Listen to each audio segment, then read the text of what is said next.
এই শক্তিশালী দোয়াটি না পড়ে কখনোই ঘুমাতে যাবেন না, কারণ কিয়ামতের দিন এটিই হতে পারে আপনার একমাত্র মুক্তির উপায়। রাসূলুল্লাহ বলেছেন, কিয়ামতের দিন আল্লাহ সেই ব্যক্তিকে শাস্তি থেকে রক্ষা করবেন যে ব্যক্তি এই দোয়াটি পাঠ করবে। এটি অত্যন্ত সহজ দোয়া, কিন্তু অনেক মুসলিমই এখনও এটি জানেন না। দোয়াটি শেয়ার করার আগে অন্তত একজন প্রিয় মানুষকে ভিডিওটি পাঠান, কারণ একটি দোয়া শেয়ার করাও হতে পারে বড় সওয়াব। রাসূল বলেছেন, আল্লাহ সেই ব্যক্তির চেহারা উজ্জ্বল করুন যে আমার কথা শুনে তা বোঝে এবং অন্যের কাছে পৌঁছে দেয়। এখন এই দোয়াটি পড়ুন এবং মুখস্থ করুন।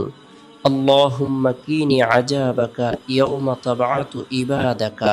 অর্থ, হে আল্লাহ, আপনার আযাব থেকে আমাকে রক্ষা করুন যেদিন আপনি আপনার বান্দাদের পুনরুত্থিত করবেন। আমিন।